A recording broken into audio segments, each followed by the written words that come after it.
મારું નામ ડૉક્ટર વિકાસ જૈન છે. હું વોકર હોસ્પિટલ રાજકોટ ખાતે છેલ્લા 11 વર્ષથી ઇન્ટરવેન્શન રેડિયોલોજી રીતે ફરજ બજાવું છું. અમે કાલે અને પરમ દિવસ Gujarat IR conference, Gujarat intervention radiology conference 2024નું આયોજન કર્યું છે. આમાં દેશના વિભિન્ન ભાગોથી મોટા મોટા ઇન્ટરવેન્શન રેડિયોલોજીસ્ટ આવવાના છે. રાજકોટના વિભિન્ન બ્રાન્ચોના ડૉક્ટર અને સ્ટુડન્ટ્સ આમાં પાર્ટ લેવાના છે.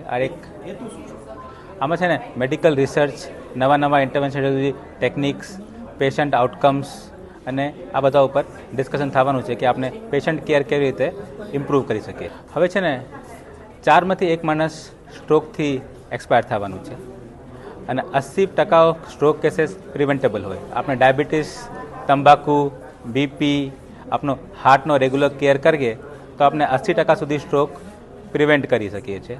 અને કોઈને સ્ટ્રોક થાય તો ઝડપી સ્ટ્રોક રેડી હોસ્પિટલ પહોંચે તો આપણે તાત્કાલિક સારવાર મળવાથી પેશન્ટનું રિઝલ્ટ બહુ સારું મળે.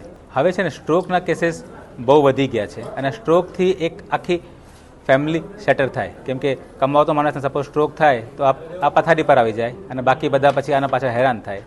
આના માટે આપણે કોઈ પણ નાની મોટી પણ સ્ટ્રોકના લક્ષણો દેખાય અને બી ફાસ્ટ નામના કોડથી આપણે યાદ રાખી શકીએ કે બેલેન્સમાં તકલીફ, જોવામાં તકલીફ, હાથ પગમાં નબળાઈ, બોલવામાં તકલીફ પડે તો તાત્કાલિક સ્ટ્રોક રેડી હોસ્પિટલ પહોંચીએ. સ્ટ્રોક રેડી હોસ્પિટલ એટલે એવા હોસ્પિટલ હોય જ્યાં CT scan, MRI, cath lab, neuro ઇન્ટરવેન્શનની સારવાર અને ICU બધું એક જ જગ્યા મળે.